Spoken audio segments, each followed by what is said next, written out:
जो रिजल्ट है वो कब तक आ सकता है, तो रिजल्ट के लिए लास्ट ईयर का ट्रैक रिकॉर्ड देखना बहुत जरूरी है। तो यहाँ पे आप देख सकते हैं फेज 11 का जो एग्जाम था वो 27/6/2023 से लेकर के 30/6/2023 तक चला था, और इसका जो रिजल्ट आया था वो 15 सितंबर 2023 को आया था, यानी कि 77 डेज के बाद फेज 11 का रिजल्ट आ गया था। ठीक है, उसके अलावा यहाँ पे अगर हम फेज 12 की बात करें तो आप देख सकते हैं फेज 12 का जो एग्जाम था वो 6 तारीख से लेकर के आपका 8 मई, यानी कि 6 मई, 7 मई और 8 मई को एग्जाम हुआ, और 31 अगस्त 2024 को इसका रिजल्ट आया था। 115 दिन के बाद यहाँ पर रिजल्ट आपका अनाउंस हुआ। ठीक है, यानी कि मिनिमम 77 डेज लग रहे हैं, उसके अलावा मैक्सिमम आपके 115 दिन लग रहे हैं। तो आपको पता है कि 77 डेज का जो टाइम पीरियड है वो कंप्लीट हो चुका है। यहाँ पे आपका जो एग्जाम था वो 24 जुलाई से लेकर के 1 अगस्त तक हुआ। तो आप देख सकते हैं 90 डेज आपके ऑलरेडी हो चुके हैं। ठीक है, लेकिन अभी तक आपका जो रिजल्ट है वो नहीं आया। तो आपका अगस्त पूरा चला गया, उसके अलावा सितंबर चला गया, अक्टूबर चला गया, नवंबर चल रहा है। तो रिजल्ट कब तक आ सकता है, तो आप ये मान के चलिए कि नवंबर में रिजल्ट आने की हाईली चांसेस है। नवंबर में आपका जो रिजल्ट है वो आ सकता है। नवंबर में हो सकता है ये मिड में दे दें नवंबर के,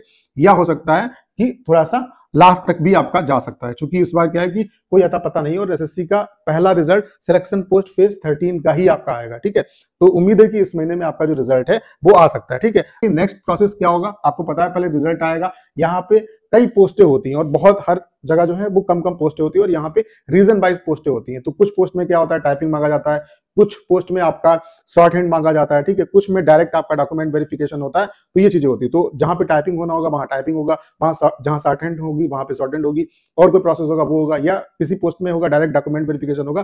तो वो चीजें होंगी, और फिर देन आपका जो है फाइनल आपका जो रिजल्ट है वो डिक्लेयर होगा। चूंकि पोस्ट कई ज्यादा होती है और रीजन वाइज चीजें होती है, तो इसमें ओवरऑल फाइनल जो रिजल्ट है उसे आने में टाइम लगता है, और इसकी ज्वाइनिंग में भी टाइम लगता है। तो इसमें आपको थोड़ा सा वेट करना पड़ सकता है। अगर हम बात करें एक्सपेक्टेड कट ऑफ की, जो अगर 10 प्लस यहाँ पे 10th लेवल की बात करें तो यूआर कैटेगरी से 150 प्लस अगर मार्क्स है तो कहीं ना कहीं सिलेक्शन होने की संभावना है। ओबीसी से 140 प्लस, ईडब्ल्यूएस से 140 प्लस, एससी से 125 प्लस और एसटी से 110 प्लस। वहीं अगर 10+2 लेवल की बात करें तो यूआर में 140 प्लस, ईडब्ल्यूएस और ओबीसी से 135 प्लस, एससी से 120 प्लस और एसटी से 100 प्लस। ग्रेजुएशन लेवल की अगर हम बात करें तो यूआर में 110 प्लस, अगर आपका मान लेते हैं कि इससे भी कम है तब भी सिलेक्शन की इस बार प्रोबेबिलिटी रहेगी। ओबीसी और ईडब्ल्यूएस से 100 प्लस भी है तब भी आपके सिलेक्शन के चांसेस रहेंगे। उसके अलावा एससी से 90 प्लस और एसटी से आपका 80 या उससे ऊपर अगर मार्क्स है तो कहीं ना कहीं यहाँ पे सिलेक्शन की पॉसिबिलिटी रहेगी। तो